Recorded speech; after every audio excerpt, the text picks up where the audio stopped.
بسم اللہ الرحمن الرحیم نحمدہ ونصلی علی رسولہ الکریم اما بعد قال النبی صلی اللہ علیہ وسلم طلب العلم فریضۃ علی کل مسلم او کما قال علیہ الصلاۃ والسلام۔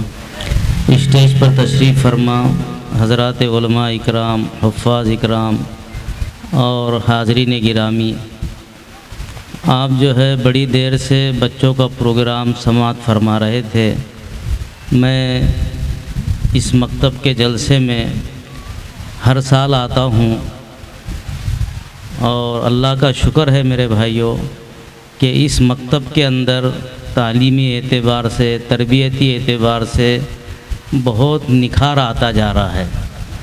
پچھلے سال کے جلسے کے مقابلے میں اس سال کے جلسے میں جو میں نے غور کیا، بچوں کی سنا، تو ماشاءاللہ بچے قرآن ایسا پڑھ رہے تھے جیسے کوئی دارالعلوم کے بچے قرآن پڑھ رہے ہو۔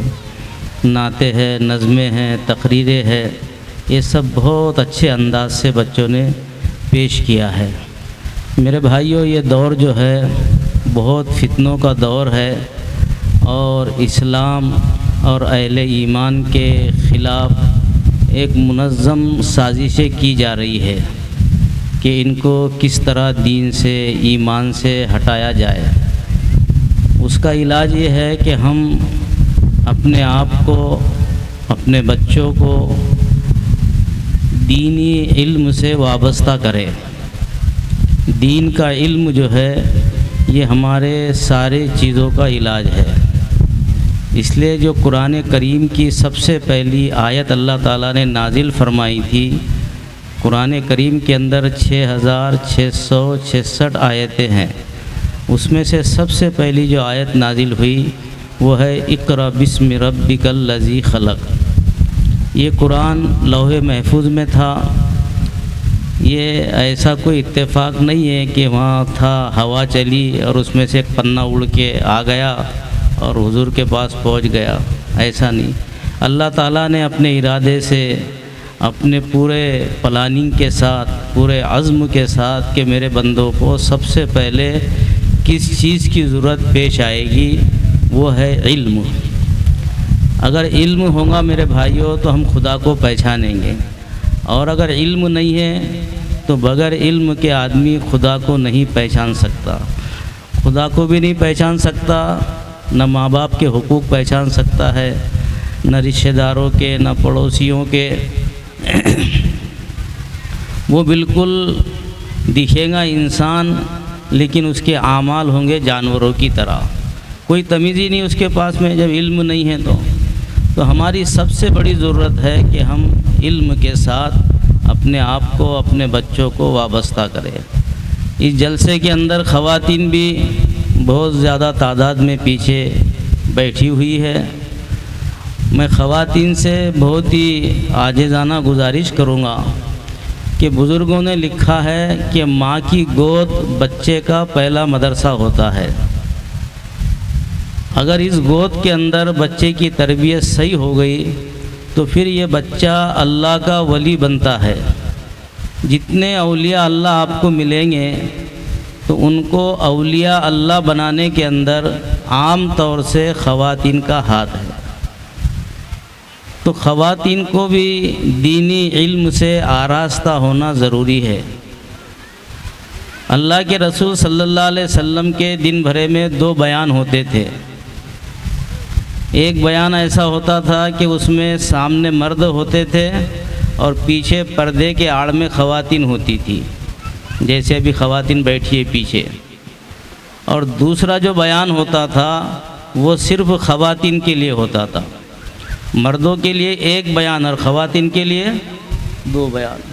اس سے معلوم پڑا کہ خواتین کا علم کا جو مسئلہ ہے وہ مردوں سے بھی زیادہ اہم ہے۔ اگر خاتون سدھری تو کہتے ہیں کہ ایک خاندان سدھرا۔ میں کہتا ہوں ایک خاندان نہیں سدھرا، 2 خاندان سدھرے۔ ایک خاندان تو وہ جو اس کے ماں باپ ہے، ایک خاندان وہ جو وہ بیاہ کے جہاں پر گئی ہے، بہو بنی ہے۔ تو اگر اس کے پاس میں علم ہوگا، دین ہوگا، تو یہ دونوں خاندانوں کو سدھارے گی۔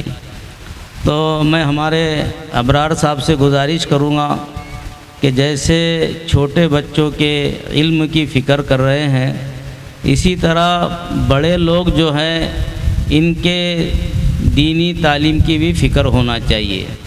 چھوٹے بچے جو ہے نابالغی کی حالت میں ان کا انتقال ہوا تو ان کا کوئی حساب کتاب نہیں، وہ سیدھے جنت میں جائیں گے، اور جو بالغ ہے، بڑے ہیں، ان سے حساب ہوگا کہ تم دین کا علم حاصل کر کے آئے کہ نہیں آئے، دین کے مطابق زندگی گزار کے آئے کہ نہیں آئے۔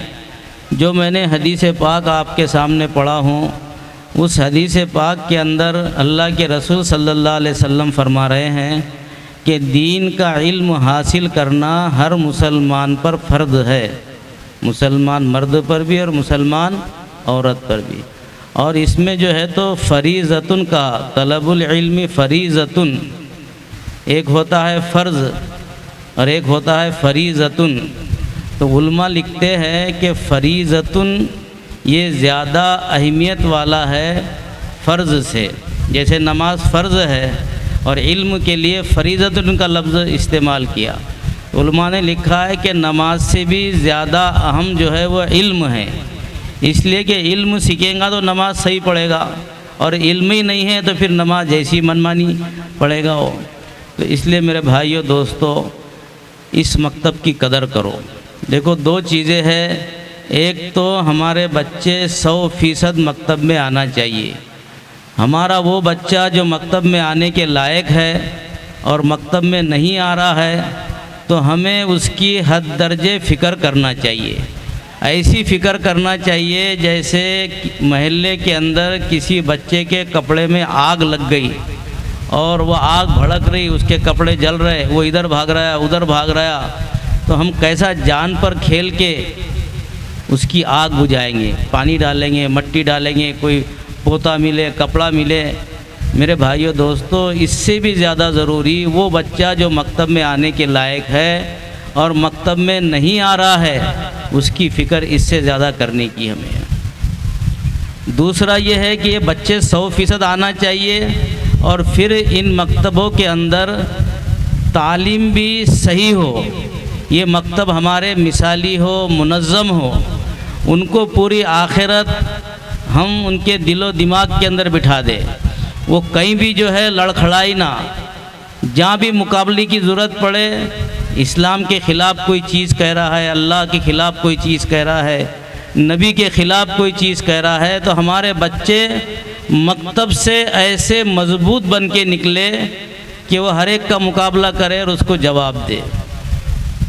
ایک جگہ عیسائی ٹیچر جو ہے وہ بچوں سے کہہ رہا تھا، اس میں ایمان والے بچے بھی تھے اور بغیر ایمان والے بچے بھی تھے، تو وہ عیسائی ٹیچر بچوں سے یہ کہہ رہا تھا کہ بچوں دیکھو، ایک قاعدہ اور قانون ہے کہ جو چیز نظر آئے اس کو مانو اور جو چیز نظر نہ آئے اس کو مت مانو۔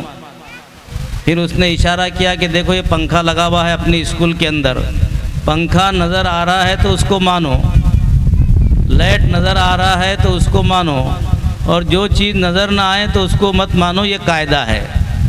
کہ مسلمانوں کا خدا نظر آتا ہے کیا؟ یہ اس نے بچوں سے سوال کیا، تو بچوں نے کہا کہ نہیں، نظر نہیں آتا۔ تو بولے قاعدہ کیا ہے کہ جو نظر نہ آئے اس کو مت مانو۔ تو ایک بچہ ایسے مثالی اور منظم مکتب سے پڑھ کر اس اسکول میں تھا، تو بچے نے کہا کہ حضرت ماسٹر صاحب، میں کچھ بات کرنا چاہتا ہوں، اگر آپ کی پرمیشن ہو، آپ کی اجازت ہو۔ تو بولے آؤ بیٹا، کیا بولنا ہے بولو۔ وہ بچہ ٹیچر کے پاس میں بازو میں کھڑا ہوا، اور جو بچے اسکول میں پڑھنے والے تھے ان سے کہا کہ ہمارے ٹیچر صاحب نے کہا کہ جو چیز نظر آئے اس کو مانو، جو چیز نظر نہ آئے اس کو مت مانو۔ میرے ساتھیوں، میں آپ سے پوچھتا ہوں کہ یہ جو ہمارے ٹیچر ہے ان کی عقل نظر آتی ہے کیا؟ کیا سوال کیا اس نے بچوں سے؟ یہ ہمارے ٹیچر صاحب ہے، ماسٹر صاحب ہے، ان کی عقل نظر آتی ہے کیا؟ تو بچوں نے کہا کہ نہیں، عقل نظر نہیں آتی۔ ماسٹر صاحب نے کہا کہ جو چیز نظر نہ آئے تو اس کو مت مانو، تو مطلب ہمارے ماسٹر صاحب کے پاس میں